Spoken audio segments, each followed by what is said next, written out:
the U.S., even transferring it. You're going to be limited to debit, credit cards, and paying interest to the bank. That's it. Your money's there. You're pretty much stuck with the house. Like, they won't let you exit now. If you do, you only have a very, very, very, very, should I say it again, very short window.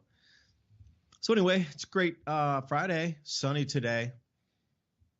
The planets were in a line, weren't they, Ransom? Yeah, Ransom Godwin joining me tonight. I think the planets were all in a line just a few days ago. I stepped out last night, and I only saw the regular early planets, Mercury, Venus, out in the sky. I didn't see Mars or anything further back, Jupiter. But what a great day to be alive. What a great day to be alive. Say it again. Oh, this is the best day I've ever lived. I'm so happy and grateful and thankful for being here. Take that deep breath.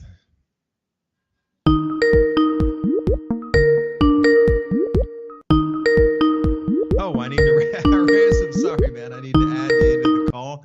That was rookie mistake. My bad on that. I was in a rush. Like I said, I've been out at the barn. I was in a rush to get back in and get on the call here. So let me add Ransom, our participant. Now, he's a friend. He's not a participant. Well, there we go. So, yeah, that's how distracted I've been. Okay, the news is one thing. The news is happening at light speed.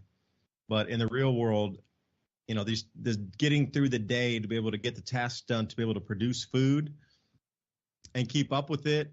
It's like a quadruple espresso morning just to get through the morning's 4 hours of news. You know, it's ridiculous now. Thanks for joining, Ransom. Thanks for having me. I made a technical boo-boo, and there was no audio for probably the first 30 seconds.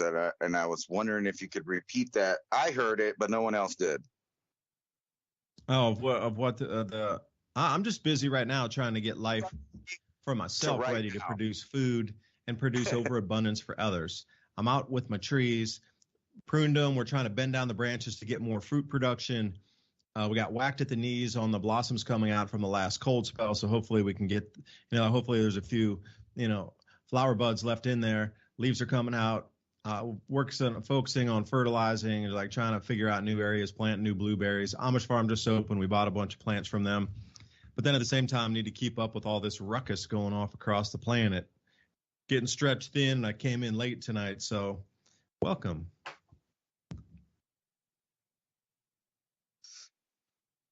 Yeah, you sent me that link to that lake, and I've been watching that for probably, when they started talking about that it was going to flood. And I bet a lot of people that live around here, unless they're or around there, unless they're really old, didn't even know that there was a lake there. And the fact that it's above sea level, so whatever has drained off in there that can't drain off now it's just going to be there. Yeah, that's Tulare Lake for those of you. Tulare Lake in California. And you could imagine, they're talking about it's going to be around, throughout the winter into next summer, but they're assuming that more rain doesn't start coming as a new pattern. They're completely assuming that it's going to dry up like it's been for the last couple decades, but they may be wrong about that. It was funny because you said that the term suddenly, because that's how that lake showed up. And for a lot of people, I imagine that was an eye-opening experience to realize that they've been farming and living down there in the bottom of a lake. And it's got to make you wonder how many more places are like that, not only in the United States, but around the world, that are one weather system away from returning to the way that they had been in the past. New marshes showing up because of water drainage, because we have the biggest snowpack. I'm pretty sure that that's setting records almost everywhere in the Rocky Mountains right now for snowpack. And obviously that means a lot of runoff and a lot of meltwaters this spring. And it just makes me think of the whole food supply chain that we have, especially through the rivers of the United States.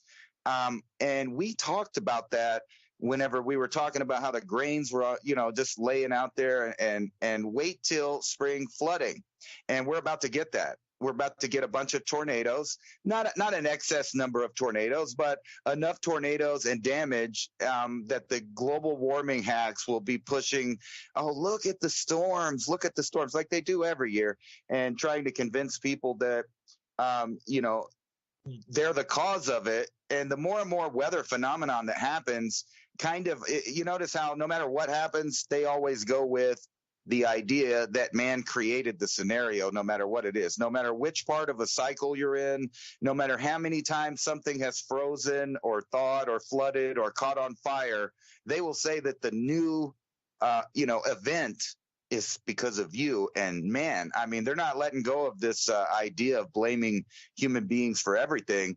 And even though times seem to be headed towards a rough patch for everybody, from the middle class down, they seem to be cutting everything off in anticipation for some kind of, event that's going to tip over the scales. And I've been mainly paying attention to my area lately about news headlines, and what I'm seeing is kind of unnerving because Washington argues back and forth about the border and what's going on at the border, whether it's not happening or it is happening.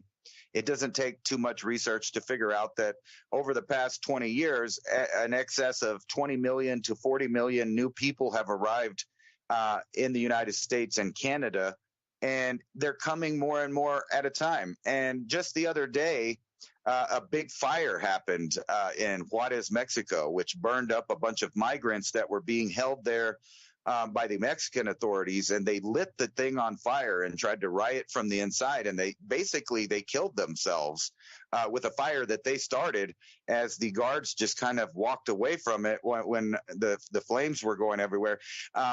But if you lived in the local area, you probably didn't hear about it. So like if you lived in El Paso, you might have heard about it. But if you live in any of the surrounding communities, you probably didn't hear about it because the local media is not showing you what's happening just 50 to 70 to 90 miles, depending on which town you live in, where there is a war zone going on. And thousands of people a day are trying to rush not only the border checks and just push their way in physically, which doesn't usually turn out too good, but under the bridges, they just walk in and they're greeted by the Border Patrol because they were told to do that. So they just let them in. And it's just the idea that any of these little towns in the area are going to stay stable when millions upon millions of people are coming in.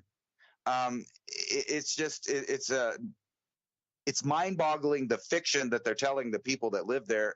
And meanwhile, we're seeing a war zone develop right over here while everybody's paying attention to everything else. And I kind of wanted to get to the distraction idea for you because something's happening in excess speed right now, in my opinion, because that's why they're throwing all of this stuff at everybody. You know, I'm sure you saw what happened in Tennessee because you live there, and that was dominating the news one way or another. They're pulling the news using events to pull the heartstrings of everyone on every side of any idea at the same time as the stuff, this television show of the Trump. Yeah, it kind of reminds me of his show that he had, where he was like, you're fired. Anyway, they just continued that show on, and they're going to keep doing it.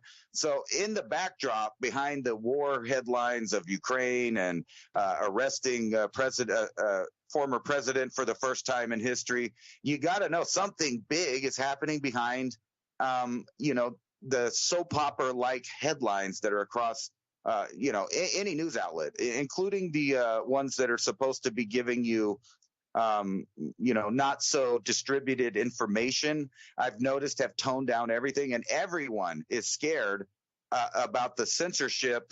And not only the censorship, will you be thrown in jail for some of the ideas that you're having? And then I'm sure you've paid attention to this, the ban on TikTok.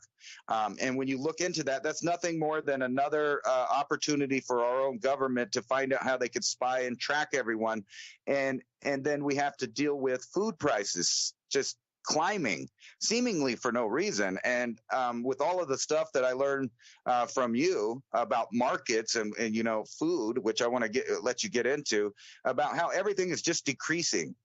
So the bubble, so to speak, of the food, stability across first world nations is inevitably about to pop to at least concern some of the population if they're not concerned about some of the other things that are being hidden from them. Well, the distraction you're seeing currently, I can try to sum it up for you. I mean, this is my opinion. The USDA has finally come out and admitted in the year 2021, we did not grow enough food to feed the planet. That overall, as an average, we had to dig into the carryover stocks of the planet and pull from those reserves because we did not grow enough food 3 years ago, 2 years ago, 1 year ago, and we're still at a deficit for wheat and other grain commodities that we, for the third year in a row, did not grow enough to feed the planet, pulling into the stocks continuously. Now, I will say it again, as we come into late July this year, which is just a few months away, you are going to see the all-time biggest, most scariest, unbelievable ozone destruction and runaway catastrophic ozone depletion event. That is going to, it's not just going to spook the world. It's actually going to downright frighten and terrify the planet as to how much UVB radiation will strike the ground. The crop losses in this is going to be staggering in an already depleted world where we don't grow enough food. That's just a couple months from now. We're coming into the planting season as we speak, and now the farmers are starting to look for their supplies and their farm inputs. Now you have to think about from the year 2021 to the year 2022, all farm inputs tripled across the board. They hit all-time record prices for everything in the farm ag space imaginable. And I'm talking about inputs, not the food. The fertilizer, the potash, whatever it is, the DAP, the ammonium phosphate. Well, there's so many of the phosphates, the herbicides, the different pesticides, the Roundups, the cornerstone, whatever they're using. Because all those chemicals came from the same factories used natural gas from Europe that got shut down. This year, it's going to triple again.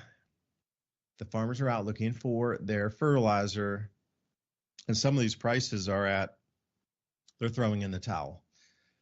They simply can't afford it, and the crop insurance won't cover that until it gets to a certain maturity before crop insurance will kick in.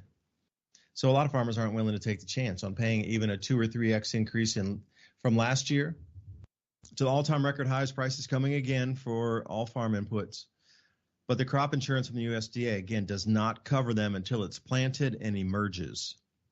So they need to take the risk of catastrophic flooding across. Here we got Utah breaks the state largest snowpack ever. The Pareto Dam, also in California, going into that same lake system that we were talking about a little bit earlier.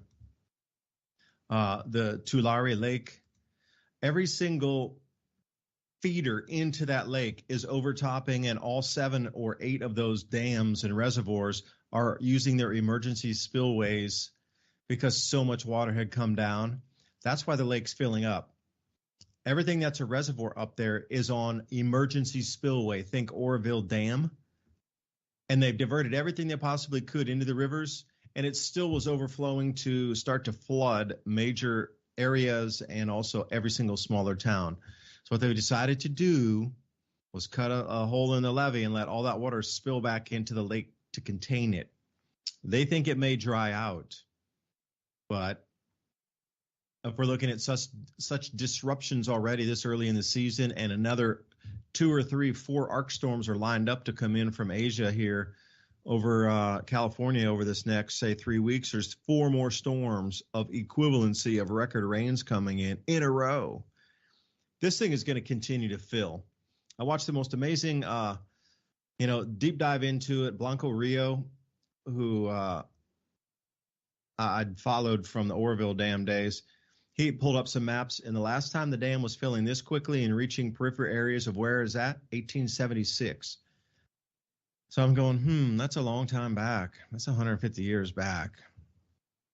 Nobody's prepared for this. A huge amount of crops has grown in this dried up lake bed.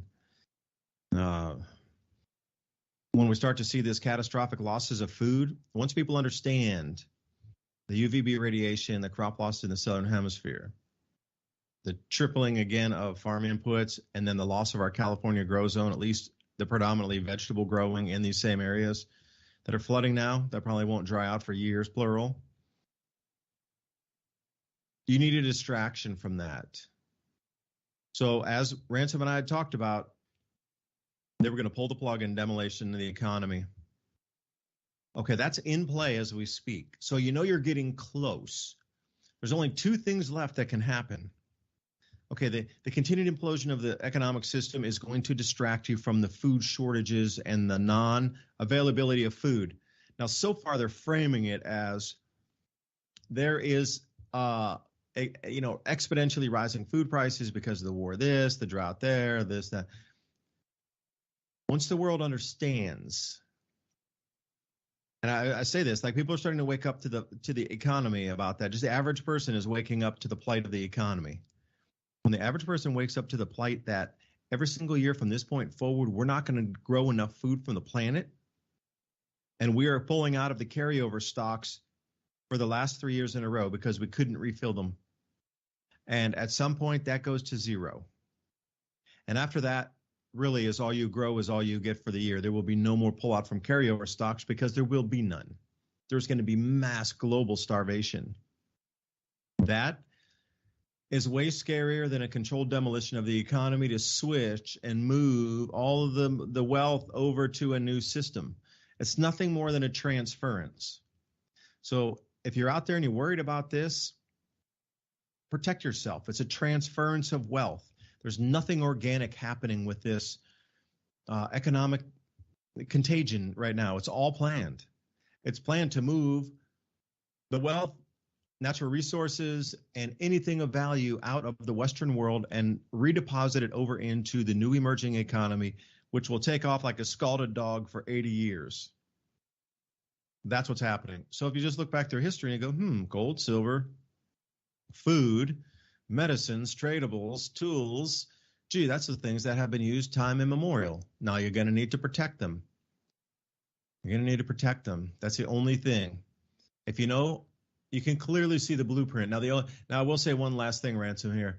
The distraction we need, not me, we and as a planet, but these idiots at the World Economic Foundation and the Bank for International Settlements wants to start a digital SDR, which is central bank for all the central banks on the planet wants to start a central bank digital currency, all electronic for the entire planet as one world currency, which participating banks would issue their own central bank digital currencies stemming back to the original one world currency. That's in play as we speak. So the alien invasion is the only thing that could possibly trump this. What you are watching is the most rapid, unbelievable speed at which this has occurred. I could talk more about that, but I've been rambling, and just the food is what they're trying to distract away from. We just literally can't grow enough anymore for all the people left on the planet. So that's the simple answer. Now, if you were a government and you knew through history hungry crowds toppled every government through the last 7,000 years, I think I would try to distract away as long as I could too, economy. Then you can explain away why there's food shortages. It was never because of bad planning from the 70s and 80s and 90s. Nope, couldn't be. They didn't warn you at the year 2000 when they had this information. Could have gotten ready. The whole planet could have gotten ready, but that would have taken us off centralized systems. So here we sit today. Anyway, that's my rant, and I hope I answered your question.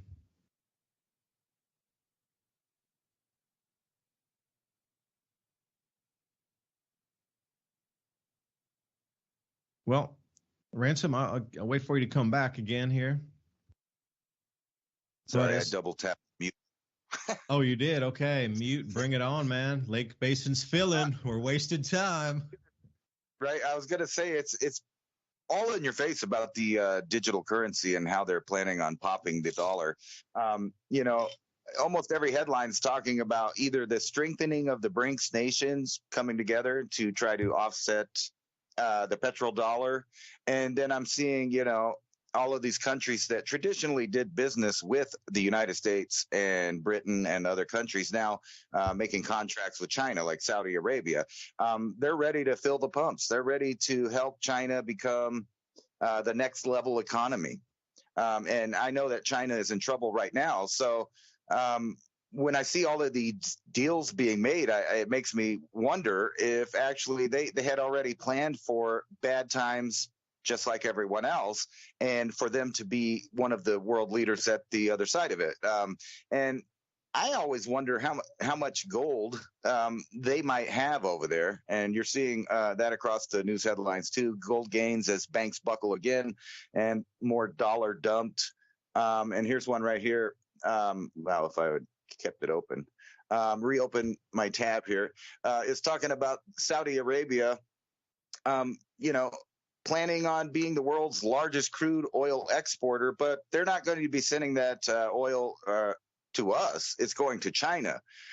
So you can see that every summer, and I was waiting for this because, you know, when summer comes, they always up the gas prices. It's every year.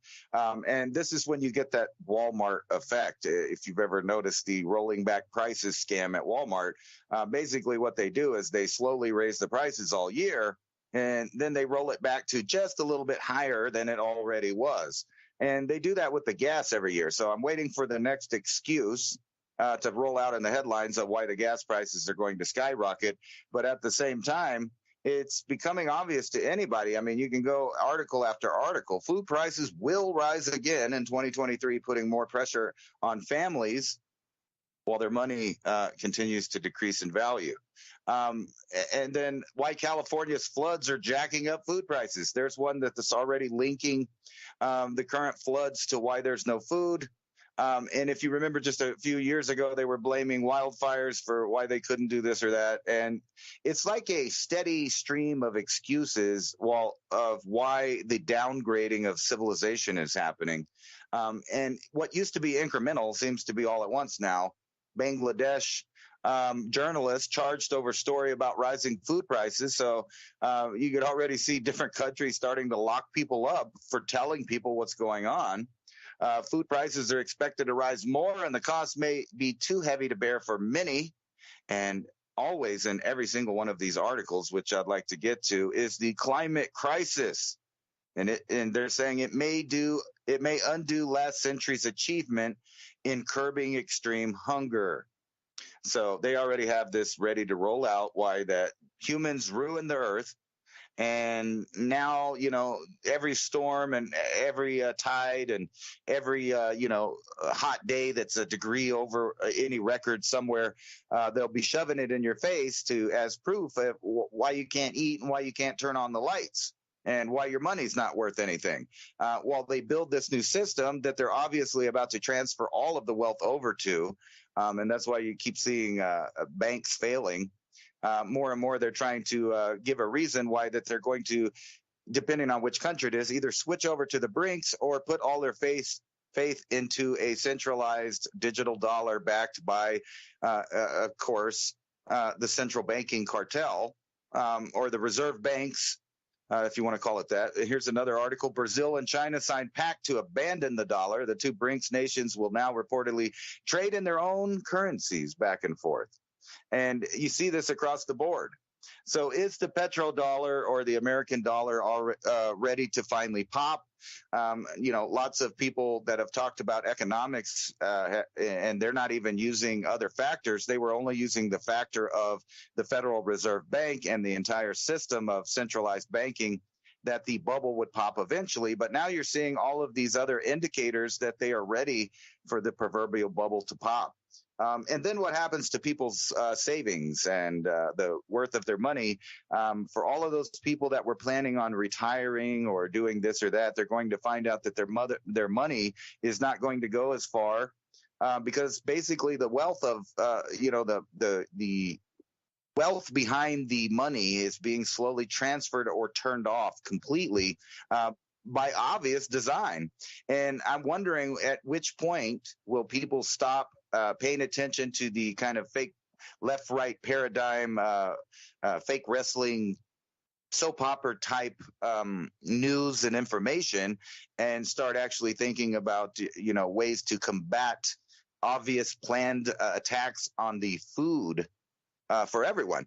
And I'm seeing it, everybody fixing their houses and putting money away, and I actually think that's quite a good idea. If you have a large amount of disposable income saved up and you're at the right age, why not go ahead and build you a homestead?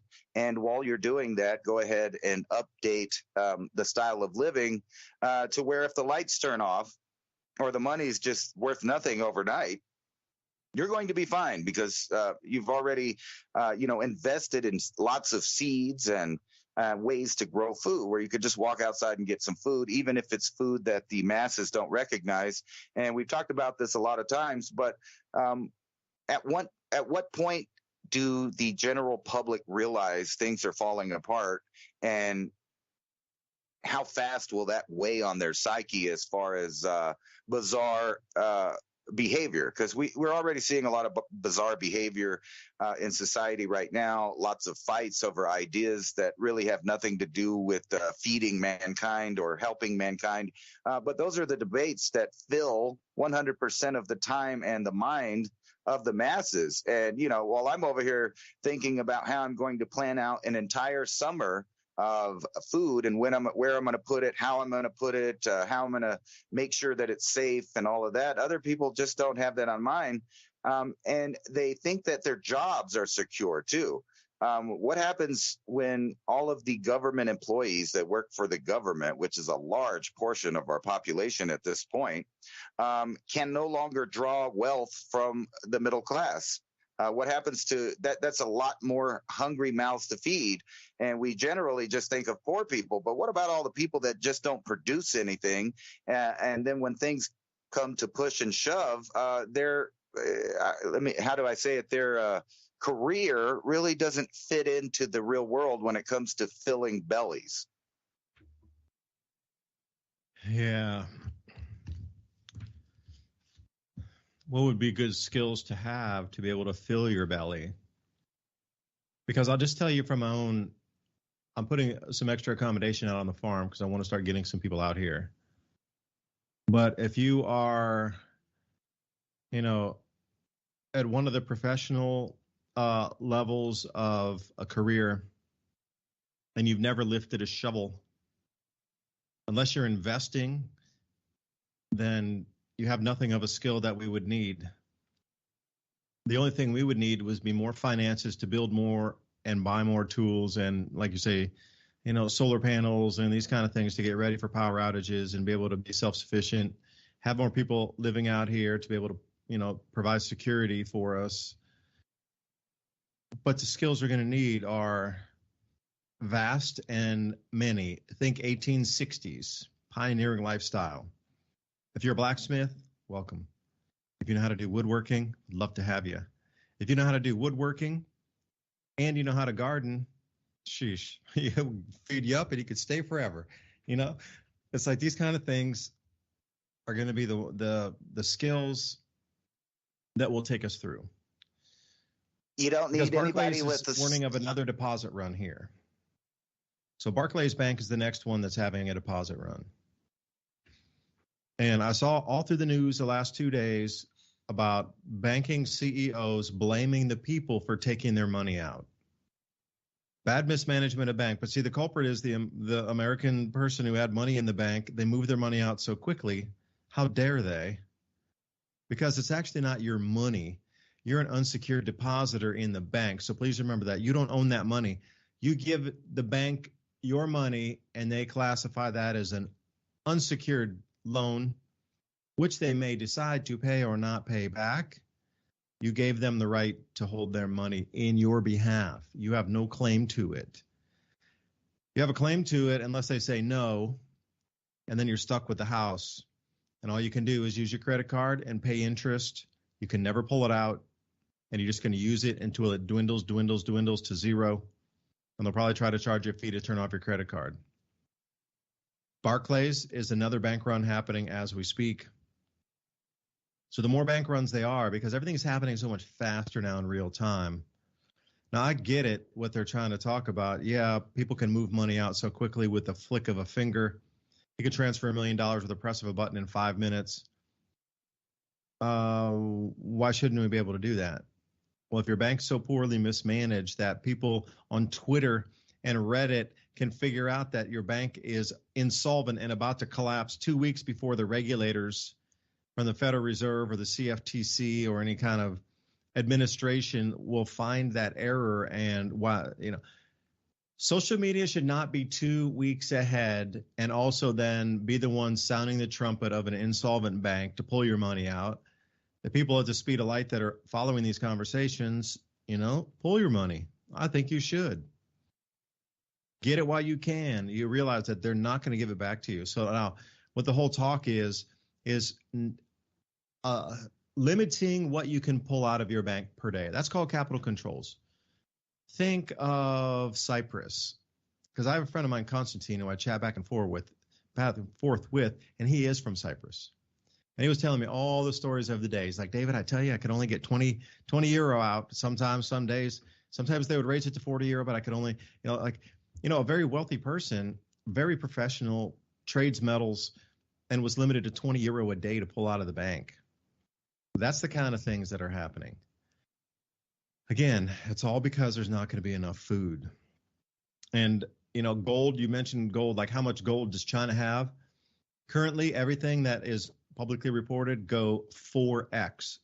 A multiplier of 4 should be a pretty good indication of what the China holdings are. Most people put 4x on what the public release is. Now, when it comes down to the U.S. dollar, as more and more countries go away from using the dollar, that money is going to start flowing back here to America. It's all going to come back in debt back to us as an individual holder of the whole in America. So you're going to have to eat the inflation or the devalued dollarness, if there is such a term. The revaluation that I've heard seen spoken about seems to fall into one of these two numbers, 100 to 1,000 times. So if you had $1,000 in the bank, you will be reissued $1 new, or you'll be reissued $10 new. That's why Lynette Zhang, when I was talking to her, she's like, David, the first reset, you need to get out and cash out in the first reset. Because that will be where everybody will be so discombobulated and so confused as to what's going on. If you already have a plan on how to exit something, because let's say they do a 10 to 1. You could literally pay your house off for a few hands full of silver. Now, if they do 1,000 to 1, you're talking paying an entire house off with a few ounces of silver. So she's saying that it always goes like this through history. There's always 3 resets. And on the 4th one, it completely collapses and they started completely over from zero. Means there's no reset money at all. It's a zero-sum game. You lost 100% of everything. So the first reset is when you want to pull out. So again, generally that first reset is going to be between 100 and 1,000x. And then the second reset gets ridiculous numbers like 10,000 to 1 or 100,000 to 1. And then the third reset's like Zimbabwe style, 100 million to 1. It gets stupid. And then they have to knock the zeros off and nobody believes it. And then that's why they have to reset to a new complete system backed by something. Backed by something. But what is that something? I can't think of anything in the United States unless we get our industries back up and running again. These things we're talking about are very real and they're very scary. If you think about food shortages in cities where they might leave and then drive out to the countryside starving and looking for food, that's one thing to think about. But if the entire economy collapsed and people got reset at 100 to 1 and they're starving and there's no food and the government's explaining away the food shortages are based on the greedy individual depositors who took their money out, so they have to limit and now totally restrict you from pulling any money out of your bank at all. Zero. You will not be allowed to pull it out. You'll be able to spend it with credit card and pay your debts and service your mortgage electronically.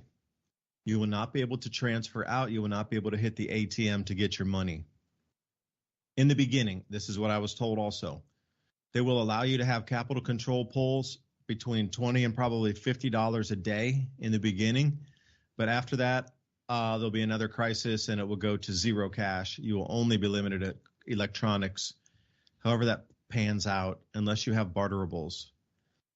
And then you're locked in. You're locked in with the house. Yay, stuck with the house. Spend it till it dwindles to nothing. And that's the way I see it sort of playing out on this edge. Now, the thing is, how quickly will it go? Because so far these last 2 weeks have just blown my mind like hyperspace, like ripped my mind. The cells in my brain are like, plasma orbs that just exploded into 1,000 universes of trying to figure out this information. Like the quickness of it is the scariest thing. I say it again, like earlier in the show. Like 2 weeks ago, this was not on anybody's radar. The bank run hits at SVB, and then suddenly the entire planet is shifted out of the dollar in 2 weeks. And they talked about Operation Sandman, where they said in a single day, the entire world will shift out of the dollar. Well, maybe that's the psyop, that you're looking for a single day event when right now we're in multiple week event, and it's happening exactly the same way it would play out with Operation Sandman 2.0, but weeks instead of days. I think we're getting played. They keep telling you, look at the day. It's a one-day event. It's a one-day thing. Look at Sandman 2.0, one day. Nope, we're getting strung along because you can't tell me ASEAN also just pulled out of using the dollar. They're going to use Chinese central bank clearing. Brazil, that's another huge one. Saudi Arabia, that's the nail in the coffin. I'm sorry to say anybody from the United States or northern hegemony, Western nations, the dollar will not be used as the single reserve currency to purchase oil. That was the only thing that kept the dollar strong, was they were forcing the rest of the planet at gunpoint to use dollars to buy oil. That luxury is gone. So we're going to come down to fair value for the dollar, which will probably come in probably somewhere between 1,000 and 10,000 to 1. Some people say higher if you count in the derivatives. At that point, you're looking at 100,000 to 1 million to 1. So even the millionaires would come out with a single dollar at the end of it. So the numbers are absurd. But anyway, they're going to scrape every small saver's cash. They're going to limit your withdrawals. They're going to blame you because you pulled your money or wanted to pull your money out of the bank. And that's how it's going to roll. So solutions are, again, got to get ready to grow your own food at the bare minimum, because Barclays is happening right now. It's a second deposit run ongoing as we speak. So isn't that nice? Happy Friday. You sure you don't have room out there for somebody with the gender studies degree? I mean, I could help you guys figure out who's male or maybe wants to be female or female and wants to be male while you guys are working. And I can take pictures with the little sickle and the hammer for you guys, for advertising purposes. So everybody knows that you're diverse out there at the ranch with all those carpenters and technicians, building a little side civilization. I'm kidding. And then you wanted to take the house and farm just because you're you, right? Yeah, that's right. Because I deserve. No, I have a feeling we're going to have to deal with a lot more of the I deserve people in the coming times. And they're going to get smoked out here. Well, yeah, but they're going to be around, and you saw them chanting. They're chanting everywhere. There's for this reason or that reason or the other reason, but none of those reasons ever have to do with anything meaningful for mankind. Excuse me. Humankind. No, but my point is, I am reducing your social credit score. If that when they roll that out, they'll probably just give me a -20 already. I mean, I have a little. You're starting off strong. Back and forth with YouTube on Twitter, and they've responded by doing some really weird stuff to my channel. So it's amazing that people on Mountain High Time are watching this, because I don't know why, but I'm not banned, even though I have 2 strikes, and they told me I'd be banned for some weird reason, a glitch or something. But what's weird is they banned me for talking about something, and so I pointed out that something probably thousands of times on Twitter to YouTube specifically, and I think they got upset because they started removing videos from my channel without even giving me strikes, just to point out that they could turn me off at any time. So I thought that was funny. But back to what we were talking about. We talked not long ago when you asked me how long I thought that the conflict probably in the Ukraine area would last. And I said, I think that they're going to drag it out about a decade. And I was just reading this article that kind of fits into all of the stuff you were talking about as far as economic patterns. And I wanted to show this article to everybody here that's watching. So it says World Bank warns of lost economic decade as turmoil spreads. And they go on to talk about how all of the people in the banking industries and different things are talking about how decades of high inflation, raising interest rates are, just causing more banking crises in the Western world, and recession risks and all of these things are going to lead to decades of economic turmoil. And this is quote unquote from the World Bank's chief economic and senior vice president for development. A lost decade could be in the making for global economies. Oh, wow. That's like a whole 10 years they're planning. So it says nearly all economic forces that powered progress and prosperity over the last 3 decades are fading. As a result, between 2022 and 2030, average global potential GDP growth is expected to decline by roughly a third from the rate that prevailed in the first decade of this century, down to 2.2%. And I think that's kind of a positive outlook if nobody's trading and everybody's worried about, eating. For developing economies, the decline will be equally steep, from 6% a year between 2000 and 2010 to 4% a year over the remainder of that decade, this decade. They were talking in an older paper. And it's gotten a lot worse. So now they're talking about literally the whole world declining its GDP by at least a third. And that's kind of a positive outlook. And then bringing up back to what you were saying, you see countries across the board signing pacts to abandon the dollar, which means that, eventually our money here will be worth nothing and the buying power won't be what it used to be. Ironically, when I was a kid, I used to go to Mexico across the border and buy alcohol and buy clothes. I could go over there and say, I want a pair of jeans that looks like this, and they would make me like 5 more pair of them at a third of the cost or a tenth of the cost. If I wanted custom, anything, I could go down there and get it for really cheap. And then at some point, when they started the new trade deals, I think it was NAFTA, shortly after that, violence started happening about who could make the money there along the border. And then it got to the point where now, when you go to Mexico, clothes are very expensive. Food is cheap. Clothes are expensive. And then people are coming from Mexico over here to the United States to buy clothing because it's cheaper. And I think that trend's going to continue until the United States realizes that we don't really make anything. And we're basically a third world tourist spot. And then what happens, you were talking about when the people start wandering out from the cities, it's an obvious plan that they're trying to cram everybody in the cities, which means the only real product of some of the Western countries will be the land that was traditionally owned by families. And even here in the U.S., corporations are buying up every little spot of land that they can, every bit of the farmland, every little bit of commercial real estate. It's becoming increasingly more common for people to be stuck in a payment system than ever owning anything from their car to their home. And you were talking about the reduction of the value of the dollar just kind of, popping up on people. I've realized for some time, even though I live at a lower standard of living than some other people, I actually own my land and I own my vehicles and I own my tools and I have all of these things that, I wasn't rich, but I knew I needed certain things. So I got a hold of them and owned them. Now I can go driving around in an upper middle class neighborhood where they have $1 million homes. And I have a little laugh at the fact that a good portion of those people are still living on credit and borrowing. Their car is not theirs. They are leasing it, or they're making payments on it.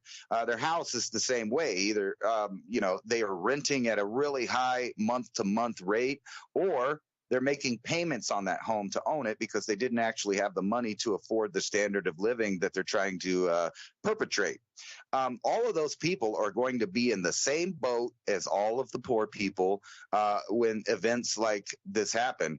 Not only will they not be able to get food any easier than the rest of everyone else, but they won't be able to get to their money that usually gives them a step up on everyone else. And not to mention, if you've been paying attention, repo rates are at an all-time high like they've never been before. People are not paying their payments now, and the repo guys are out in force. Matter of fact, I saw one down the street snag a brand new truck from someone while he went inside to get a Coke.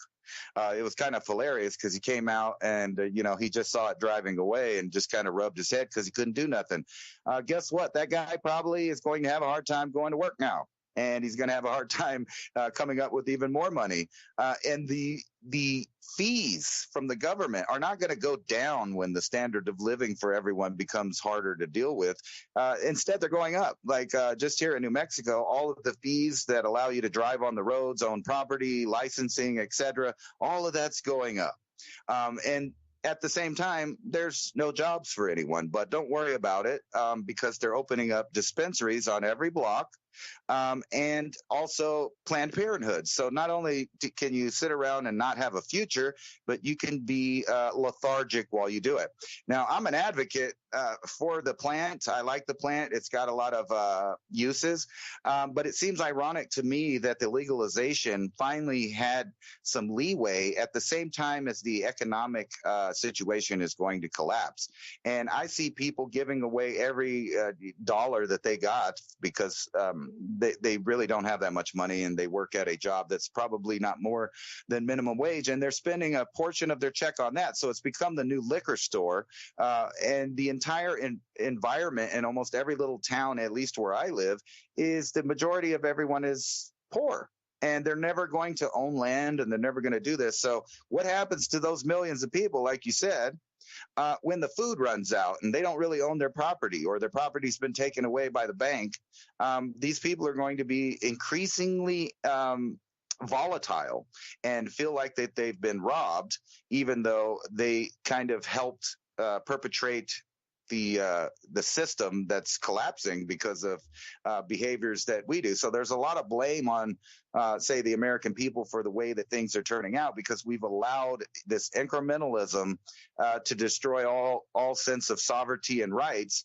And when it comes down to it, I don't think that the powers that be are going to worry about your human rights or your constitutional rights when it comes time to start acquiring resources because things are bad. In other words, I have a feeling that there's going to be massive repossessions of properties. And I kind of was watching that at the beginning of 2019, and I was starting to notice that there was a trend where more and more people are getting kicked out of their homes, and then the bank owns it, and then the people that replace those homeowners are home renters.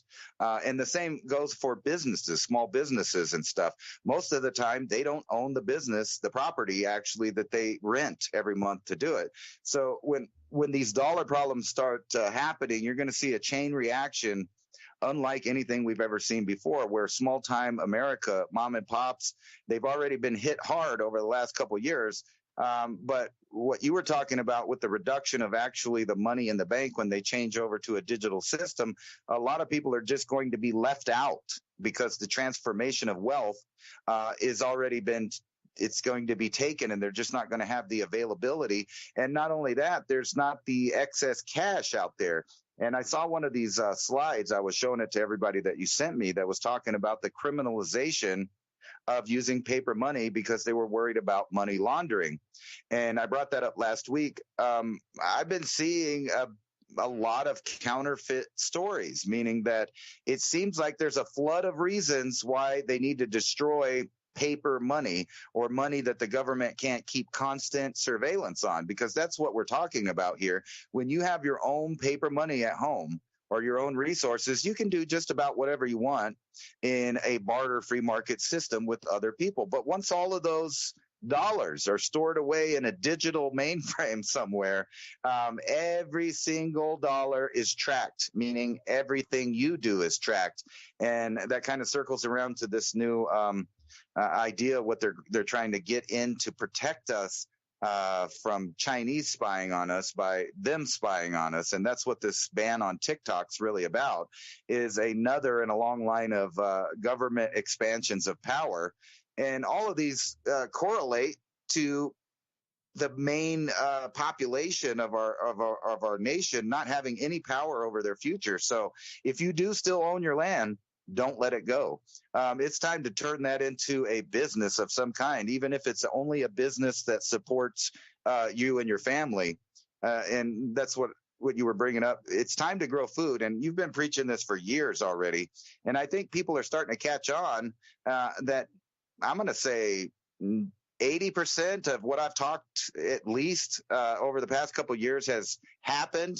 And even worse than we were predicting and how fast it was going to happen. And now we're seeing exactly that. It's all being changed over to this digital system, and it's going to be tied into everything that you do, from your travel to your medical history to your freedom of thought on the internet. It's all tied together. And you can see that this whole Chinese style social credit score is already implemented here. It's just that people aren't used to it, or they don't see it yet, but it's here. Yeah, I'm curious what that Bangladeshi reporter you referred to about being arrested for reporting on food shortages or price increases.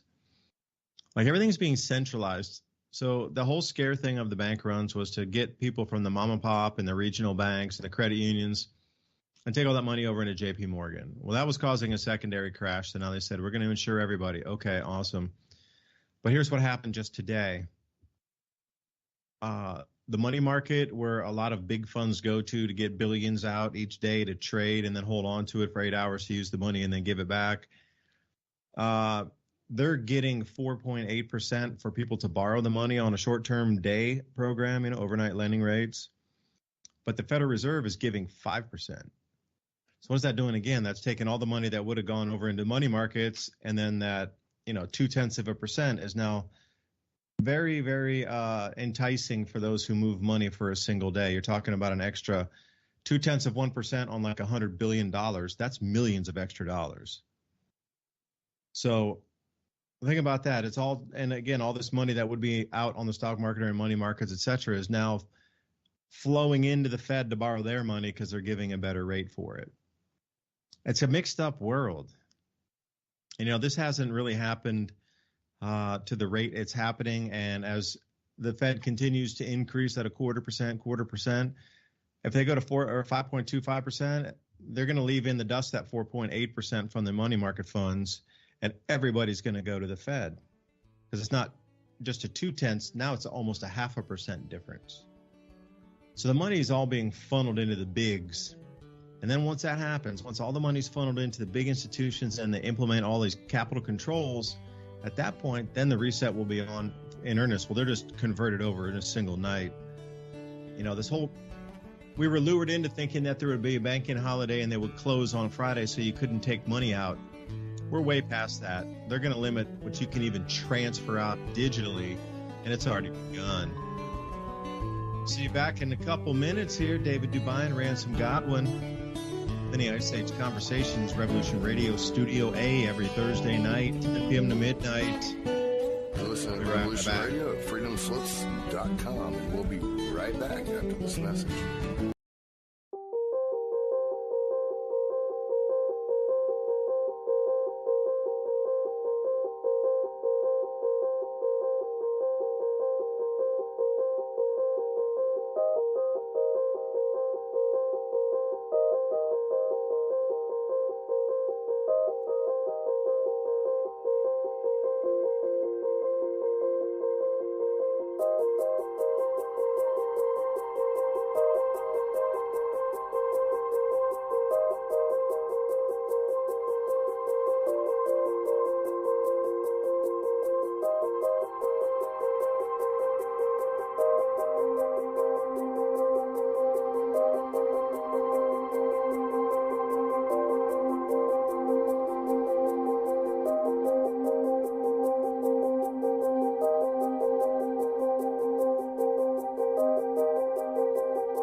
freedomslips.com. And yeah, we're going to get back to your host.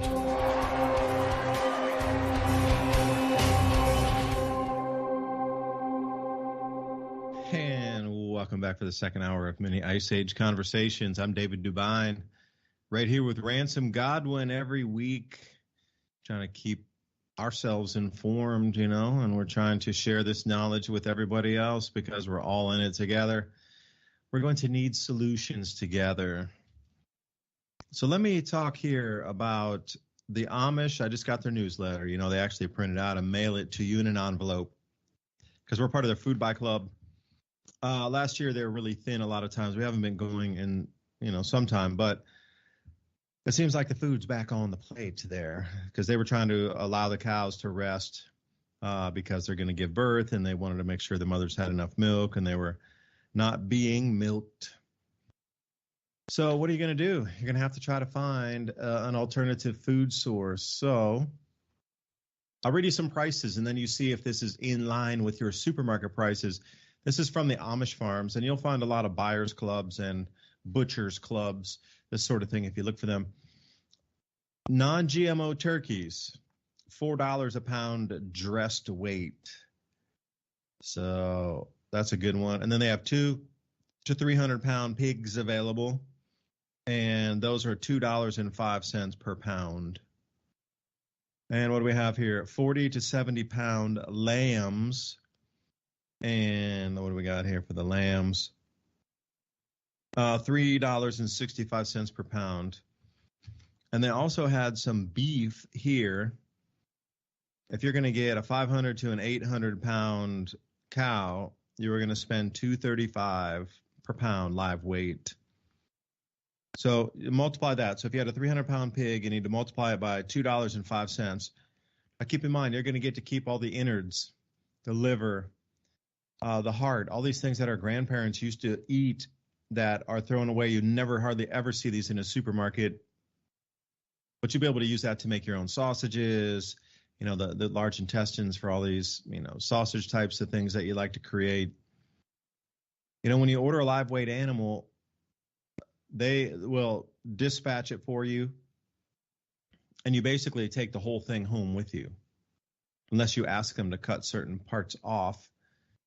We're not a fan of keeping the hooves, but I know our butcher, the guy who has the farm we bought from, he's got dogs. So we're like, yeah, you can keep the hooves. Apparently dogs love to chew on them. Fresh. Okay, good. You're going to have to think about secondary, third, and tertiary food supplies. And, Ransom, thanks for sending me that Guardian article, the journalist charged over stories. And I'm super glad that me and Ransom can bring you this information every Thursday on Revolution Radio. That's why we keep it running costs. Think about donation. This free speech is getting more tightly controlled. They say a journalist was arrested in the middle of the night at 4 a.m. for spreading false news about the cost of living crisis. But wait, there's a cost of living crisis that he's reporting on, and everybody was spending so much more from food that even a single voice they're terrified of. Charged a reporter from a leading newspaper for false news. But when prices are doubling and tripling in your local market, you're not even allowed to talk about that or write about that. That's the same thing that's being done here. The blame is on the citizen that wants to take their own money out of the bank. Oh, you caused the banking failure because you wanted your money. You didn't trust the banks to leave it in. Now look what you did. So anyway, Ransom, thanks for coming back for the second hour. And those of you out here, Revolution Radio, please consider a donation to keep free speech online. And it just gets weirder by the day. Thanks for sending me that link. Yeah, you imagine just being at your house at 4 o'clock in the morning as a journalist, and the police show up. It's like the midnight knock of the secret police. Anyway, they show up, and you're like, "What I do? What I do?" Well, you wrote an article that said people are, having a hard time with living expenses, and you got to think to yourself, "Are you serious?" I imagine the shock on this guy when this happened, right? Or he might, I don't know what the story is. Maybe he was warned, but that's the kind of future I think is about to start here in the U.S. I mean, they're already doing it on certain topics with certain companies. Yeah, Ransom, could I jump in? Yeah. He was charged with smearing the image of the government because the government can't keep inflation under control. So for him saying that the vegetable prices in the market had doubled and tripled, he was smearing the image in the government because the government's supposed to be all omnipotent to take care of the people. But because they can't, he's the one in trouble for writing about the food price increases.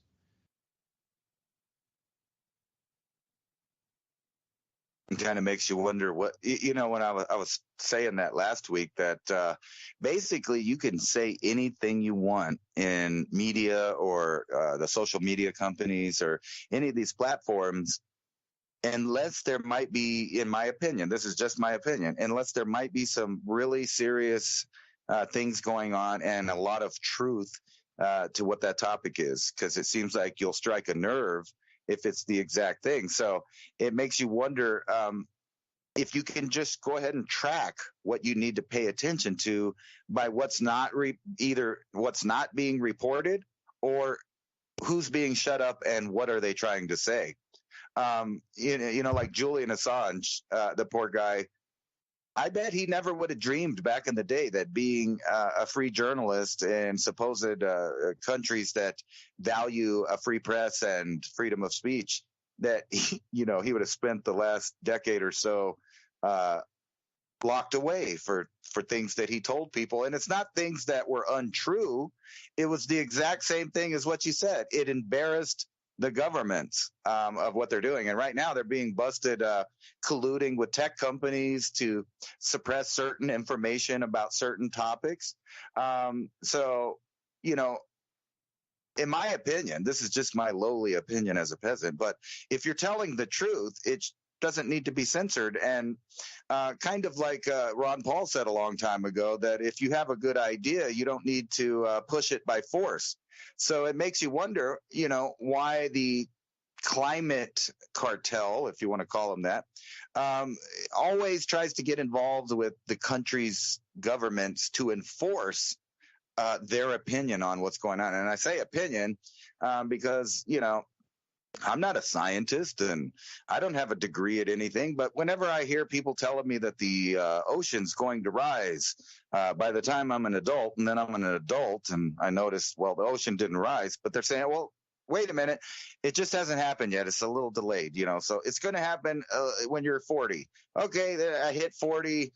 Plymouth Rock is still at the same place as it's been since they made the rock. So what am I to believe as just a lowly peasant, with no alphabets after my name or anything? I have no letters behind my name or anything. But, my own common sense says, wait a minute, if the ocean was there at 1660 or whatever it is, and it still is today, then probably the ocean hasn't risen any.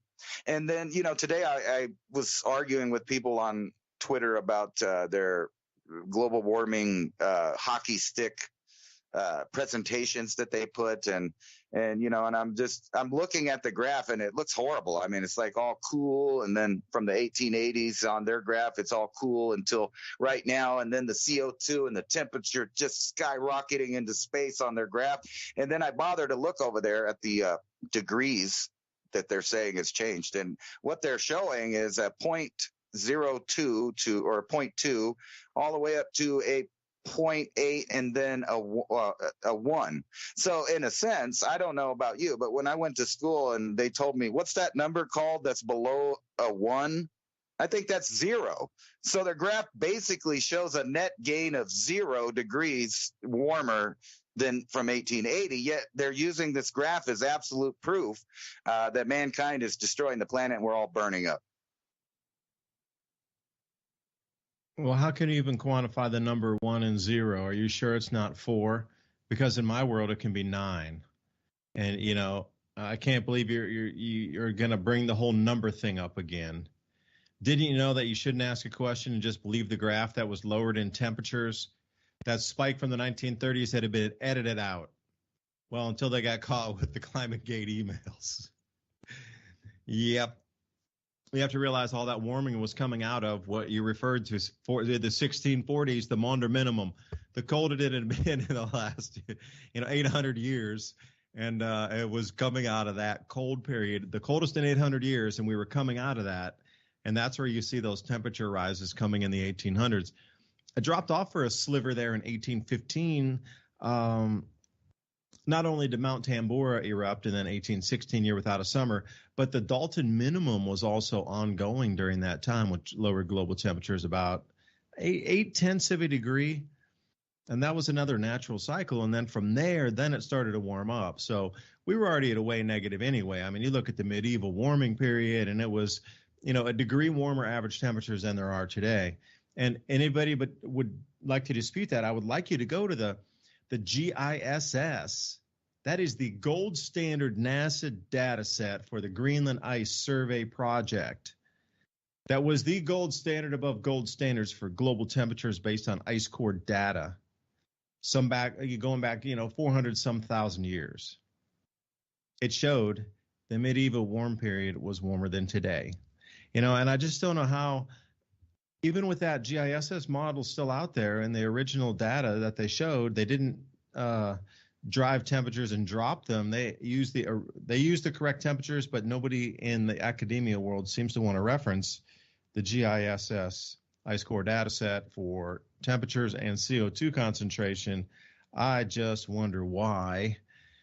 But while you were talking there, Ransom, I sent you a little armband image here, and also I was reading through the article while you were talking, just quickly skimming it. Now, I want to go back to the Bangladeshi reporter. This is super, super, super important for us to understand what happened to this guy. He was simply interviewing people in his local market. He's a journalist. He's walking around. High food prices. And it's a well-known thing. Since the middle of 2022, Bangladeshi food prices have skyrocketed because our local currency has fallen drastically against the U.S. dollar because of mismanagement and embezzlement. So he was around interviewing people in the market, and one laborer, quote, what is the use of this freedom we have in Bangladesh if we can't even afford the rice? Okay, that was a direct quote. See, I see how the government was scared because that quote got out, and then one rice farmer was saying, hey, man, we're backs against the wall. We can't afford the rice. Why do we even have this freedom? We need to fight for it to get it back. So by him quoting somebody at that, laborer level in Bangladesh that can't afford rice, that spooked the government to say, well, what if there's 10 million of these other same people, and they start to get the idea that they're all in the same boat and they can all work together. This is the whole point of talking about food shortages and food price increases is once people's backs against the wall. Now, you might think that this could never happen in America, but what has occurred over the last 2 weeks is just so mind-numbing that I really feel very saddened for the country in terms of the sadness that people are going to experience as their money is taken away and they have no access to their money, and what that means in this modern world when you have a house and you're evicted out of it because you can't pay the bank because you can't access your money in the bank to pay that. So, again, if you have a mortgage in a different bank than the one you have your money in, then you're not going to be able to take that and move it out over to the mortgage because it's a capital control. You can only move so much per day. So let's say you have a mortgage that, let's use an easy one, $1,000. If your capital controls are at $50, you're going to have to use up your capital control quota, 20 days of the month to try to get your full payment over to the mortgage broker or whatever bank that holds your note on your house. That's insane. That's exactly what they're talking about doing. You're going to own nothing and be happy unless you own your house already. And then you'll need a way to pay for the property taxes and your IRS bill. Like you can just see how the IRS might come swooping in and go, we don't care. There's an economic collapse. 1,000 to 1 plus, you owe us back taxes on the original amount from last year. We'll still keep that at, say 10,000 that you owed last year. That won't be revalued into the new money. Your old debt is still in the old money. You just have to participate with the new money to pay the old debt off. Indentured servitude. Welcome to the plantation, because that's where we're all headed to right now. And the whole division of historic, references and whatnot, the whole thing is to divide everybody so nobody can come together during this time. That's another distraction that we're all seeing here. But the cost of food soaring in Bangladesh, yeah, and the new privacy laws and you know, oh yeah, the TikTok law. Well, they can take down anybody for any offense. The way I read it is just so broad for anything on everything at all times about anything. It's basically what's written in the paragraphs, literally, and I kid you not. You got to read it. It's just mind-blowing that the way they write for anybody for any offense of talking about anything, and even preemptively, if they think you might, they can still take action against you because they think you might communicate with somebody, use a VPN, have a discussion. If they think you might do that, they can still charge you at that time, just like the Minority Report. This is all coming together. We've talked about this, and I can't believe the speed at which it's moving. The speed is just itself something to behold.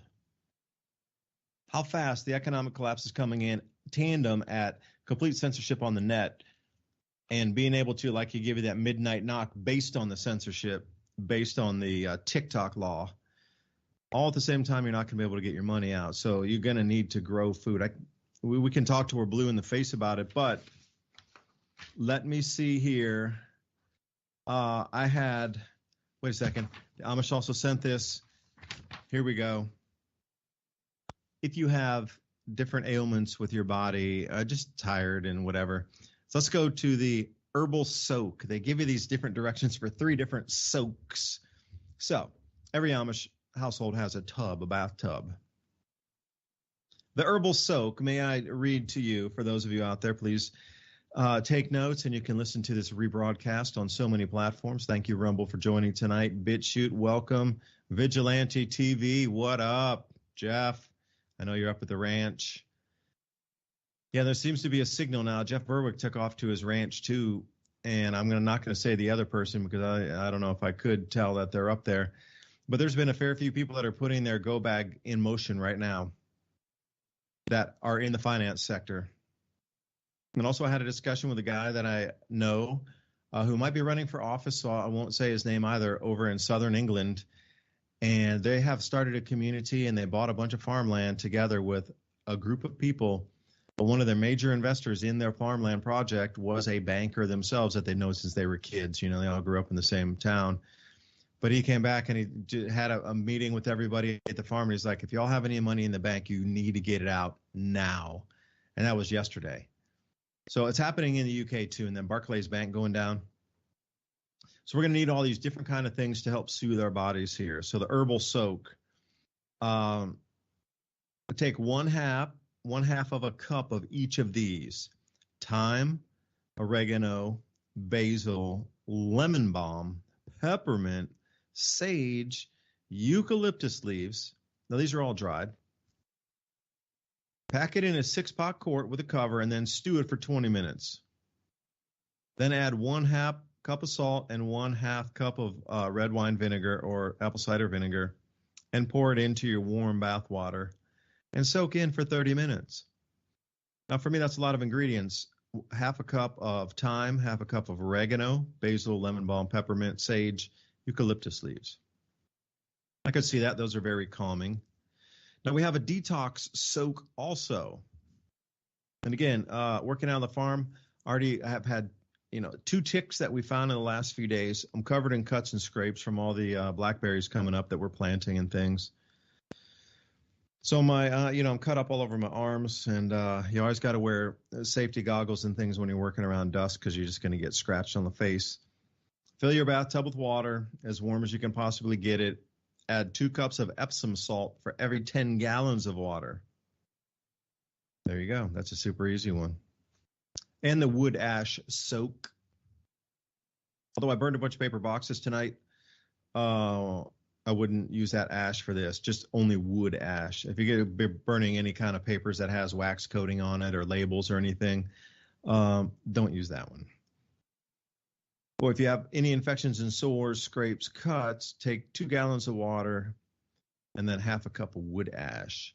Heat the water up as hot as you can stand it, about 10 to 15 minutes, and then you take that in a rag and you wrap it on your arms or leg or whatever, or you actually can use bath water and get in the full bath. And again, use that 2 gallons of water and pour the entire thing in the bath and then soak into it. So anyway, that's pretty interesting stuff here. We're going to need to think 1860s again. Our lifestyles are going to move. It could be a great day because we won't be glued to the computers and things. It'll be more of a, 1860s lifestyle. But think about that. There was only one newspaper that came like once a week or once every 2 weeks, and that's all the information people had, except the local community and maybe an outside, connection that they could share local gossip in the community, and that was it. Trains only pulled through like once a week. News from New York didn't arrive out for weeks, plural, way out west. So anyway, Ransom, I just rambled there for nothing. I'm just enjoying time on planet Earth. Actually, you connected some dots. I was watching the Oppenheimer Ranch project, I don't know, probably a week ago or so. And he had an article up. I was looking for it right now. It was funny because it just triggered in my mind when you were talking about these soaks. People have to make sure, and I think you just uncovered a conspiracy too. So hear me out. I'm going to try to find the article here. So this article was about the toxic levels of poisons and heavy metals in your spices. And I remember you keyed off when you said thyme, one of the most, messed up of all of the lists that had super toxic levels of heavy metals was thyme. And all of these other things. And they had, I'm going to find it here for you in a second, but to make my point, you listed out some things that would help people with health, and it seems like almost a conspiracy that those same things, if you bought it through the store, like especially Great Value, which is the Walmart brand, they were heavily toxic. So somebody thinking that they're at home doing these, cures, they may have a good formula or not cures, I don't want to say that word, homeopathic baths or whatever. They might think that they have a good recipe there for that. And then if they're not using real clean organic sources for those, they may be reversing what they're trying to do. In other words, if you're trying to do a heavy metal detox, you may be soaking yourself in heavy metals. And while I find that article, just think about that idea. You're talking about Amish people, which obviously are growing their own stuff, and they probably have good sources for every single ingredient on that list. But think about all of those people that are trying to do similar things, but they're buying their stuff from like Whole Foods or Walmart, and thinking that they're getting healthy products when it turns out they're not. And I'm gonna go ahead and find that article. Just think about that. I'm not going to call it a conspiracy, but ironic coincidence.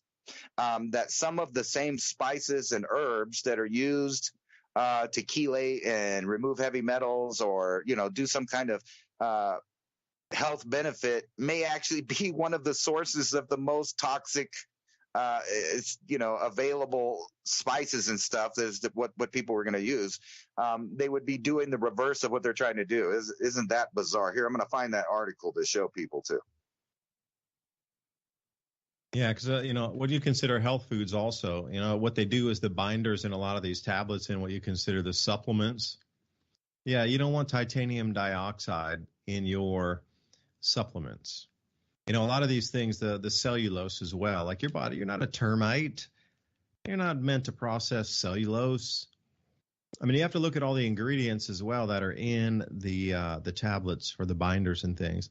If I look at the back of a bottle of a supplement, if it has any more than unless it's, Rice Bran or something like that, and no, I was back on the shelf. Because they put 6 or 7 things, 8 things in there just to hold it together before they even give. And you never know. My friend used to do, this is way back in the 90s, though, I'll tell you. A friend of mine was a natural herbalist, and this is in the 90s. And he was telling me, oh, dude, we can't even use this stuff from China. It's way too toxic. So I have to find American or South American sources for the different herbs that I'm using and all the blends of things. That was in the 90s. Can you imagine what we're getting now? Everything just grown anywhere and thrown into a bottle that appears healthy. Mike Adams did a a comparison of Moringa oleifera powders and products, and he found most of them contain lead.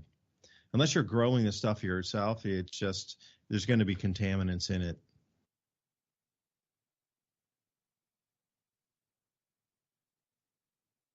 Yeah, absolutely. They're talking about lead, arsenic, all kinds of other stuff, and it has this whole list I'm showing. Simple organic basil, right? And they're looking at it. And this is from the Consumer Reports list here, and it's showing all these things in red. They have one company like Simply Organic that got a green check mark. But when you go through this list, they're talking about black pepper, basil, and these are common ingredients to a lot of foods. Chili powder seemed to be good, except for the Walmart had a red dot. The red one indicating that it has toxic levels of some of these things in it: arsenic, lead, etc. Coriander, excuse me, cumin. I mean, well, the that's list a huge goes on. one. Curry Yeah, powder. full uptake.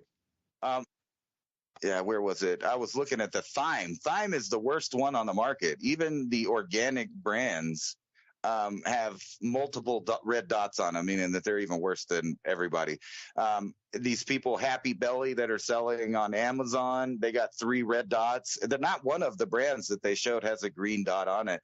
And it goes on. And, you know, a lot of people are taking turmeric for different reasons. And they have probably 5 brands on here that get a green check mark, meaning that they tested them and that they didn't have stuff in them. But then all these other brands here with multiple red dots. So just think about what you were talking about, you know, making home remedies and just the eating, the consuming of these. Oregano, none of it on the market is clean. It's showing it, and red all the way across the board there. Nasty. So if you're not getting your, you know, herbs, spices from good sources, you're kind of defeating the purpose there. And that's something that we don't bring up a lot, is that growing your own spices at home along with your food. Well, I mean, we do bring it up a lot, but that's just as important as anything, is just having jars. Like last year, I grew a bunch of cilantro, which is great for supposedly helping remove heavy metals. And I realized if I just let it sit there until it died, and then or clip it before it's dead, and when it has the good flavored leaves on it that taste like cilantro, because when you let the plant grow a little longer, the leaves change, it has a different flavor, and then all the seeds pop out. So you can grow several and let the seeds you know, pop out all over it, and you'll have like 2 or 3 jars worth just from a couple of plants of coriander spices, and then you also have the ones that were good flavored, the cilantro leaves. If you cut those, let those dry, you could just rake them right off the plant and make a powder that tastes fresh, as if it was just cut up. And we've used that for cooking on several times. But you could have jars and jars of this built up, and it's really easy to grow. So maybe you might not have enough garden beds to grow you know, enough to go outside every day and cut some off and use it like that, or enough space to do that. However, if you're not using it and you just keep saving it in jars and jars, you know, by the time that you actually need resources to eat, you want to fall back on some of the stuff you prepped. You go to your cabinet, and what do? You got all kinds of organic spices you grew yourself. You know, it's not contaminated with anything that wasn't in your garden or on your land. You know, it wasn't handled by anybody. The odds on, you know, you getting a bacterial infection are less because it wasn't stored anywhere or shipped anywhere. And then, you know, also the flavor for your, you know, if you make spaghettis or, you know, putting squash and tomatoes and peppers in something for like a zucchini dish, any of that stuff that you would be saving in jars, you can throw those spices right in there instead of having to rely on store-bought toxic ingredients for your foods and, you know, all your herbal remedies. I mean, think about that. We really got to be aware of all of these things, and that's part of cutting back and getting away from the control grid as any other part. And it's the main part, in my opinion, because if we can control at least the majority of the food we eat and control at least the majority of the chemicals that we intake, you have a better chance of regulating your own health without any help from outside sources. That requires you to have seeds. So let's talk about seeds for a second here. You're going to hear 3 different types of seeds: heirloom, hybrid, and GMO. So what's the definition of either or all 3 of those? Well, heirloom seeds are open pollinated seeds, which means they're naturally pollinated by others around them. They haven't been changed or altered in any way, shape, or form. It's like the original. After the ark, they put the seeds in the ground, just grown naturally since then. Unaltered seed strains, true to nature, pretty much true to type. What you plant is what you get from the parent seed. All right, that's the original, if you will, the OG of seeds. Then we have hybrid seeds, produced artificially by cross-pollinating related plants. Now, generally, these plants wouldn't get together, but for these purposes, they grow them together and cross-pollinate them artificially with a brush or whatnot. Usually they have a little bit improved characteristic over the heirloom varieties. You know, they're more resistant to drought, more resistant to whatever, infestation from bugs. Maybe they, crossed it with a variety that, some sort of weevil or whatnot doesn't like, or beetle borer or something like this. Then we have the GMO, which is artificially altered by changing the DNA of the plant. Unrelated genes, not in our ecosystem ever, brand new thing, typically modified, and definitely not from nature. So if you're going to be buying seed as you move forward, look for what they call open pollinator heirloom seeds. And if you can't get those, the next best would be a hybrid. But the hybrids, a lot of times you can't save that seed to grow it again. Now, it'll turn into a seed. It'll go to seed. Your plant will go to seed. When you try to germinate the following year, those hybrid seeds, a lot of times, I'm not going to say all the time, but a large percentage of the time, they do not germinate. That's the whole point. They don't. They're meant not to. So you have to go buy a new seed pack. Heirloom seeds, they've been growing for thousands and thousands and thousands of years. That's the whole thing. You grow it, you save the seed, you plant it next year. You save about 25%, a good ratio. So even if you think you have a field of corn, you only have 75% of that field of that corn, because you need to save 25% of your seed for the following year for planting. And it would go with anything, whether it be the cilantro, you got to save those seeds. More of the grains, what I've been talking about, the oats, the buckwheat, that's a good one. Buckwheat, by the way, if you get it early enough, like I think somewhere around the first week of May, we'll get buckwheat in. It'll come up, it'll come to seed head. We'll cut that, and then it'll grow right back, and you're going to get 2 turns on that. Now, a lot of people around here grow it for animal fodder, and they don't wait till it goes to seed, and then they just cut it, and it's like a grass, and it'll grow back. And sometimes they can get like 3 flushes, if you will, out of the buckwheat. So if you're looking for green fodder for animals, don't take it to seed, just cut it. It'll keep growing. It's like lettuce, you tear a few leaves off and it'll grow back. So I thought I would throw that out there, Ransom, the heirloom, hybrid, and GMO seeds. I think it's going to be important. There's a lot of people listening that might be first-time seed buyers, or the first time you've heard this and go, uh-oh, seems like everybody else is talking about growing food. I need to too. So what are you going to go to buy in a store is the question. Actually, I have the Berkey seed catalog and the Burgess seed catalog here with me today. And I also have the True Leaf Market seed catalog. And I always get the seed catalog sent to me because I order from all of them. So all of them send me the seed catalogs every year. I bought a bunch of tobaccos this year because I have a registered farm in Tennessee, so I'm able to grow tobacco. So I'm going to try my hand at tobacco. And you know what? Note to self, I need to get the Indian Sacred. I got the Wyandotte, the Aztec, and the Rapa Nui tobaccos. Super high nicotine content, like 18%, will rock your head. They only ever used it very sparingly in ceremony. They didn't smoke it like, pipe tobacco or any kind of tobaccos that has 3% nicotine. But I'm looking at it as growing my own pesticides and having it tradable because people smoke for the last 10,000 years. I don't smoke. I'm not a smoker. I just don't. So I'm able to not delve into my own product and trade it and then also turn it into a chemical that's used in farming.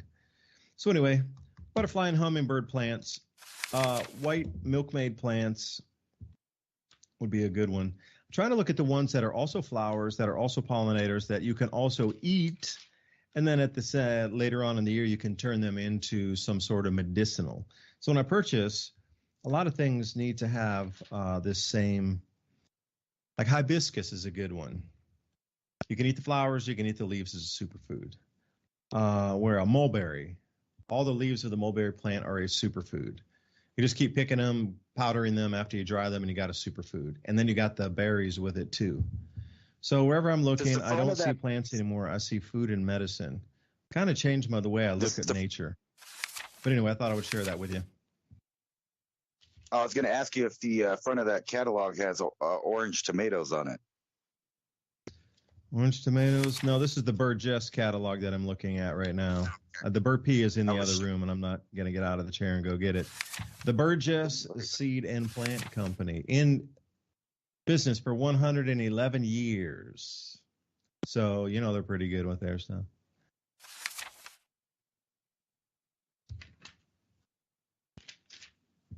Yeah, I've been going out of my way for at least the last 3 years to collect every heirloom seed I come across, even if I don't even plan on, planting it. That's another whole thing. That's a big barter thing, and especially when you get into times where it's hard to get things.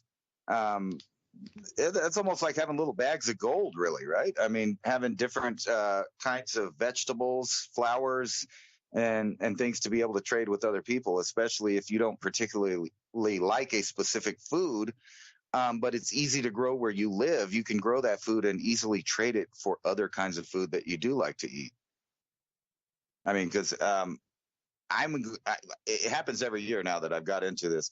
I have a bunch of seeds, like little crates full of seeds that I've collected. I started with only a little tiny box that had heirloom seeds of different kinds in it. And I just started planting those and then collecting seeds. The first year was just about collecting seeds. I grew lots of okra, lots of corn, lots of everything, and just collected all the seeds more than we ate it. The second year, I had an abundance of everything. Like I had a whole tomato jungle, and I saved every bit of those seeds because I knew that most of them were most likely hybrids, because the year before that I brought home a lot of free tomato plants that were like the little burpee tomato plants that you get from Home Depot and other stuff. I got them late in the year that year because they were all going to throw them in the trash. And that's one thing I think that people should be looking out for this year, is all of the little come-ups that other people aren't looking for. And that's damaged plants, damaged seeds, things like that. You can get them from the stores, and they're just going to throw them out most likely. So if you know someone in the store, definitely you tell them, hey, if you're going to throw that stuff out, let me have it, especially if it's seeds, because you can use those into the future at any time. You don't have to grow that this year, but just having the access to it for future growth is very important, in my opinion. Yeah, because as you were talking, I popped open the sweet corn page here because, just going through that hybrid and open pollinator and this sort of thing. I don't see any heirloom corn varieties here. They're all hybrids. And then I found something here called an enhanced hybrid, the ambrosia variety of a sugary enhanced hybrid. So again, I was able to get Indian corn from the Amish last year. I got purple, and then I got yellow starburst. That's it, 2 varieties. But that's the original corn that was, like in Mexico, bred to become what you consider the yellow corn. They had crossbred it, sort of in a hybrid manner, but it was in a more natural fashion where, they found 2 different fields or whatnot and put it together and grew it in a controlled environment. And sometimes the seeds popped out a certain color and like, oh, that's great, I'll keep that one. And again, they grow true to color from the original plant if you have heirloom seeds. But even in Berkey, I just don't see it. Everything that's here on the corn, every corn is a hybrid corn. There's not anything from heirloom original, except, you're going to have to go around October and Halloween and get that corn. You know, the real super dry corn that's a pretty colors. Like I say, you got the purples, the reds on it, the oranges, the starburst. It's like funky little colors all mixed into one. Like the ones I bought from the Amish down there, the entire ear was that really dark purple corn. There wasn't even a single different kernel in the entire ear. And that's what I would buy. Like the starburst corn, that was it. There wasn't even a single color inside that entire ear except for starburst color. Like, Les Paul, I did starburst.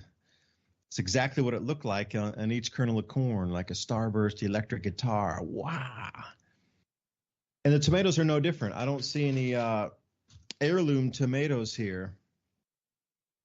So wherever you look, even if you're going to buy a lot of these seeds, you're going to have to wonder if you're going to be able to regrow the following year. So how much seed do you really need then? I had a seed exchange with a guy who lives near me, and all of our stuff was heirloom. I went out of my way at True Leaf Market to buy all the heirloom varieties of seeds that I could. And, last year we saved a bunch of seed, but is it all going to pop out, or what's the germination rate going to be? I don't know. I'm on the continuous quest like yourself, Ransom, to continue to buy seeds. So I have like the most ridiculous seed collection of things from Asia veg. We got, and anybody out there, I've been looking for GAT seeds, KHAT seeds. And it's calendulous. Let me think about this here for a second. KHAT seeds. Let me see what it is. Oh, yeah. Katha is what we're looking at there. Khat, Khat. Comes from Yemen, Ethiopia, or Kenya. Apparently, you chew on the leaves, and they have a very, mind. It's not, you don't get, it's not anything about psychotropic or that kind of, getting some buzz on it. For some reason, it's like a modafinil, but in a leaf from a plant. So it looks pretty cool. I've been trying to find seeds for this. Apparently, the seeds are not illegal, but as soon as you grow it and there's leaves on it, then the leaves are illegal. So I'm like, what? Are you kidding me? Oh, yeah. Katha edulis. Catha edulis. Katha edulis. Edulis. Oh, yeah, like education. All right, my bad. My Latin's rusty, excuse me. From the Roman days, it's been 1,500 years. Excuse me, I have to get back into my books. Katha edulis. I mean like the education, right? Because this thing apparently will allow you to explore your mind in a non-high fashion to just let it roll, and huge productivity, unbelievable conversations. Like the mind opens up. It's a connector back to source, but in a way like modafinil does it. So maybe that's why it's not so, but it's in a really warm climate kind of area. We need a huge drainage on it, and they eat a lot. They drink a lot of water, but you need a lot of drainage, really well drained soils, because it's grown in sort of like Middle Eastern, sandy kind of more loamy soils. So if anybody out there who knows how to get a hold of a few of the seeds, I'd like to have them for my collection. I would never, ever grow them for the leaf. I just want them to have them in my collection. Katha edulis seeds. You got any of those there, Ransom? Got seeds? No, I don't. But, what's so funny about that is I had a friend that came back from Qatar, and he brought me some cot leaf, and I chewed it. And the experience is like, you remember that, I forgot what the movie was, but where the guy took the pill, the Limitless. guy showed up and gave him, Limitless. So the chemical that's in the cot leaf is similar to that idea. It speeds up the messages from your body to your brain. And in your brain, it also speeds up the messaging going around. So when you're having thoughts, it's a stimulant, and I wouldn't compare it to other drugs. It's kind of like you said, it's its own thing. But I don't know how to explain it. It's like you're stimulated and you can think really fast. Maybe it's an illusion, maybe it's not. But from what I've read, it does indeed speed up the messages in your brain. And that brings up another topic, not just growing for food, but growing for other uses. This year, I plan on growing a lot of morning glories or 4 o'clocks and stuff like that, because for obvious reasons, the bees love them, the the hummingbirds love them.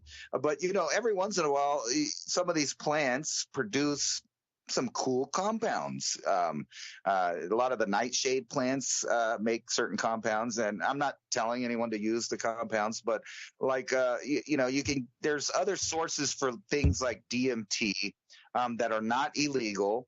And you can grow them. Now, I don't know about, like you said, what happens, like which circumstance they turn it into a crime or not. But I know that you can have certain flowers around that the seeds may or may not produce some of the compounds you may or may not be looking for. And then that goes back to our medicine cabinet discussion. All of these different things that you could just have growing around in your herb garden. That the pharmaceutical companies are basically making medicines out of. I'm sure if anybody out there still watches cable TV or antenna TV, because I get on there once in a while and just turn it on. I don't really watch it. It's kind of in the background, but every once in a while something comes on there that catches my eye. And last night we were joking around because I had it on antenna TV, and I swear every commercial that came on, I thought, I need that. There was one to get rid of my belly. There was one to make my hair grow back. There was one to get rid of my sciatic pain. And all of these are just like little inventions that people made. That's, this, that. But what also comes on is commercials about, cumin and what's the, I always forget the name, the one that fights cancer and stuff. I was just talking about it a minute ago. Yeah, turmeric. Like there's thousands of commercials now about turmeric. It helps you do this. It helps you do that. Buy from us. Right? And a lot of us have already been paying attention to that stuff long before. So even the pharmaceutical companies are trying to make profit off of the unique things that happen from certain plants, and they know about it. They've known about it a long time. The whole thing is that they want to make something to sell you that you could just grow yourself. That you could just have yourself. And the whole idea that people are so different than they used to be, because I keep going back to this blissful idea of when I was an ignorant child and I used to go visit my grandfather that lived in Arkansas. Now, although he didn't grow anything except for blackberries around his property, and the reason he grew those is because it wasn't to eat them. He grew them there because he knew the chiggers would accumulate right around the blackberry bushes. And he knew that if people came to start picking on stuff on his yard, they'd get a bunch of chiggers and they wouldn't want to come back. It was kind of like oh, you don't. That's security. For sure. It's a little those are security horrible, thing. Man. That's the most worst itching bite you've ever had from any insect ever. You wouldn't wish that on your enemy, dude. Right, but I would still spend hours out there picking this free food. And then the whole idea that the neighbors were growing apples and peaches and apricots, and they had a little garden outside. And guess what? They weren't gardeners. They just had the garden. Like most of them had a day job that they went to, and they would come and tend their little garden, or even have a bigger garden that looked more like a real farmer's field. And they were just taking care of that with their spare time. And they were growing enough food in abundance that they constantly gave it away to the poor people around them, which I might add was me. I mean, I was so happy when one of the neighbors would come over and give my grandpa this big, bag of squash and tomatoes and cabbage and all of these other things, potatoes. I remember when I was poor as a kid, I seemed to eat the best, healthiest food ever. And I never went to the doctor. Nobody ever took me to get my, shots, and we'll leave it at that. So I never had any of that. I just grew up on organic food that people were just growing in their thing in the summer. And then I would come back to where my other grandparents lived here in New Mexico. And then that was the world of boxed food and stuff. So it didn't take me long to realize that real food tastes good. It makes you feel good. And the stuff from the store, not so much. I hear you. Now, I'm going to tell you my morning glory story. What's the story? Not really, but I got this book, Plants of the Gods. Now, I had this book when I lived in Hawaii way back in the 90s. So I had this is a very old book, but it's been reprinted and expanded the edition. Anyway, inside the book, it shows the different plants. And I also have the Encyclopedia Pharmacopoeia as well.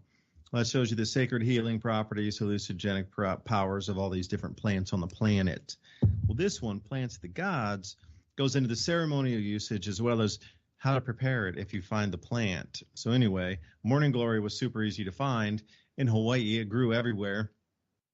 But you're looking for the purple flowered one. This is the one that has what you're talking about, the active constituents and the lysergenic acids and alkaloids that you want to get that. So you take the seeds and you crush them and you leave them in water overnight. You can do it in a tea bag or anything you like. Drink the water. And, you know, I didn't know what I was getting into, but drank the water. Maybe about a half hour later, I threw up. And I tell you, I saw mountains with my vision, but I could see flies on a tree about miles away. That was the craziest thing. Like the eagle vision that it gave me was the most, I can't even really describe it in words. Like it's hard to even explain. Like it just kicked on after that half hour, but boom. And it was if my vision, I was an eagle that I could see anything I looked at in the really far distance was suddenly magnify and come really close to me. And then I could, within that frame, look deeper into the frame and it would magnify and come even closer again and again and again. And as soon as I wanted to stop the frame and look at what the picture was, it would stop and allow me to look there and check it out. But, you know, and I'm talking mountains, miles and miles away. And I swear to you, I could see a gnat or a fly within the trees of those mountains at that distance. It was visually, it was the most, I can't even, like I say, I can't describe. It was the closest to being eagle, of having eagle vision of the most incredible vision of any animal on the planet, whatever species that is, whether it be bird or reptile, fish. At the highest apex of visual acuity of any animal on the planet, I attained that using that purple morning glory. It wasn't so much like a, you know, tweaky high or anything. It was just more the visual thing with a little bit of light head. But I was so surprised. And those morning glory grow everywhere, and you just have to crush the seeds, particularly the purple one. And again, you know, morning glory is a great ground cover if you're into that, but be careful. It can get away from you. And once it starts growing roots, by the time you rip it up again, if you don't get every single root out of there, it'll start growing again. That's the same with a lot of plants, though. If you don't get every little bit of root out of that, it's just going to come up with a new one. Hey, thanks for the link. What's the link you sent me there? Yeah, that's it. The Plants of the Gods. That's exactly the same link. And yeah, I also bought the encyclopedia that goes with it for pharmacopoeia, thinking that, you know, it's important to know all the plants around you. Not only the, you know, the edibleness of it, but the medicinal uses, and then also, you know, the properties that have been discovered from these plants to allow you to touch our creator and interact with the creator on a different level once again. You know, that brings up, you know, a good topic that we don't really have time to talk about, but the education through these books. I mean, we should put together a big list of these books, and I would suggest that people look into getting a PDR, which is a physician's desk reference, which will tell you everything you need to know. This is one of the books that I've had several times. I need to get an updated one, but it'll tell you what every single pharmaceutical drug does, its side effects, its uses, etc. And in combination with books like these, like the ones you were just talking about, you can have a plethora of real world knowledge that you can use for yourself. And not only that, when you, you know, interact that with your gardening, it's almost like a superpower, you know, just besides the fact that the feeling that you get when you have a good crop, when you plant something, you get something, you're expecting it.